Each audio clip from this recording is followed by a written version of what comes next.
নমস্কাৰ সকলোকে স্বাগতম জনাইছো নিমাত ষ্টাডি পইণ্ট চেনেলটোলৈ আমি আজি এই ভিডিঅ'টোৰ মাধ্যমেৰে বিএ ফাৰ্ষ্ট সেমিষ্টাৰ এছামিছৰ চেপ্টাৰ 3 শংকৰদেৱকালীন সাহিত্য পাৰ্ট 3 ভীমচৰিত শীৰ্ষক পাঠটোৰ সকলো দৰকাৰী প্ৰশ্ন উত্তৰসমূহ আলোচনা কৰিম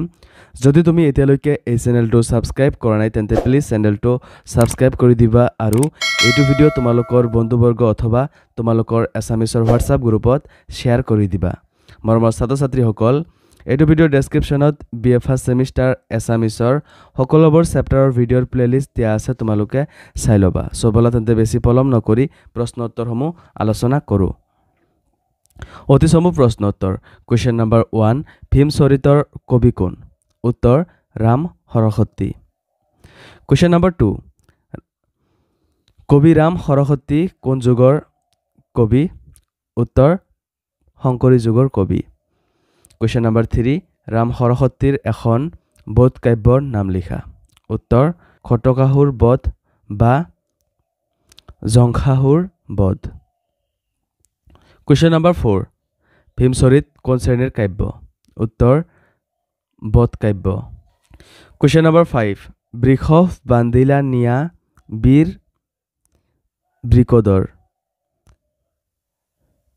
বৃকোদৰ বুলি কাক বুজাইছে উত্তৰ দ্বিতীয় পাণ্ডৱ ভীমক বুজাইছে চমু প্ৰশ্ন উত্তৰ কোৱেশ্চন নম্বৰ 1 কবি ৰাম সৰস্বতীৰ চমু পৰিচয় দিয়া উত্তৰটো দিয়া আছে তোমালোকে চাই লোৱা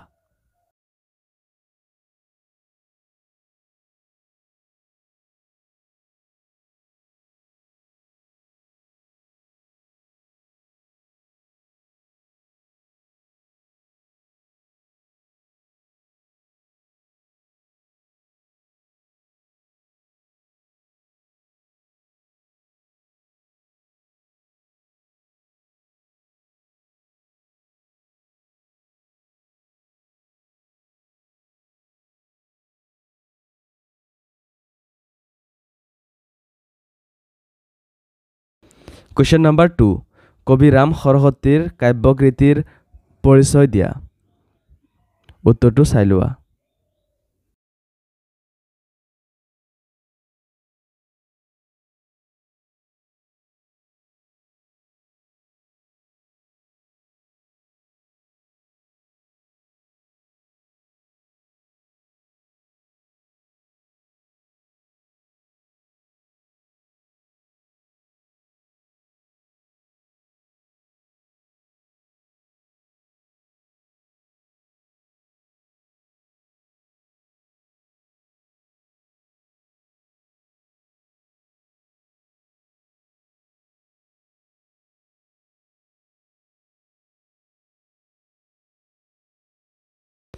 ৰচনাধৰ্মী প্ৰশ্ন উত্তৰ কুৱেশ্চন নম্বৰ 1 ৰাম সৰস্বতীৰ বোধ কাব্যবোৰৰ এটা বহল আলোচনা আগবঢ়োৱা উত্তৰটো চাই লোৱা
Question number 2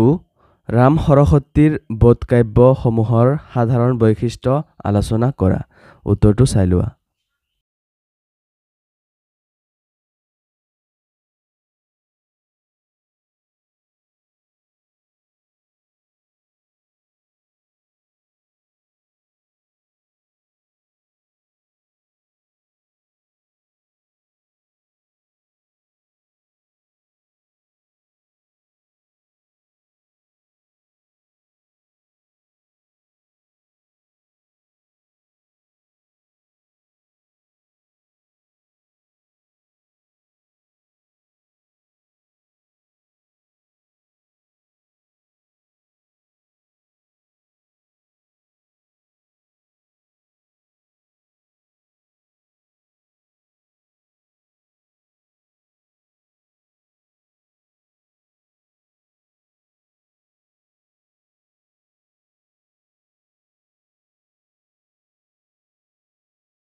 ৰাম সৰস্বতীৰ ভীম চৰিত্ৰৰ এটি বিশ্লেষণাত্মক আলোচনা আগবঢ়োৱা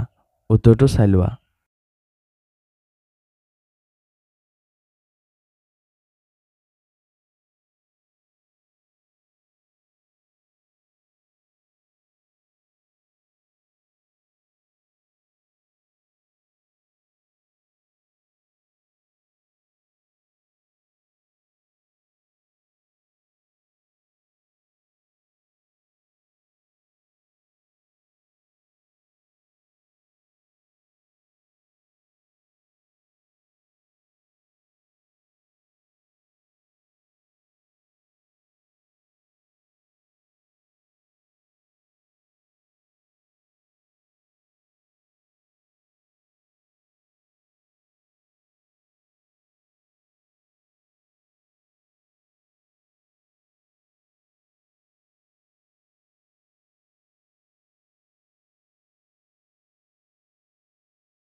মৰমৰ ছাত্ৰ-ছাত্ৰীসকল আজিলৈ এইখিনিয়ে আশা কৰোঁ এই ভিডিঅ'টো তোমালোকক সহায় কৰিছে যদি ভিডিঅ'টো ভাল লাগিছে তেন্তে এইটো ভিডিঅ' তোমালোকৰ বন্ধুবৰ্গ অথবা তোমালোকৰ এছামিছৰ হোৱাটছআপ গ্ৰুপত শ্বেয়াৰ কৰি দিবা চেনেলটো যদি এতিয়ালৈকে ছাবস্ক্ৰাইব কৰা নাই তেন্তে প্লিজ চেনেলটো ছাবস্ক্ৰাইব কৰি দিবা আৰু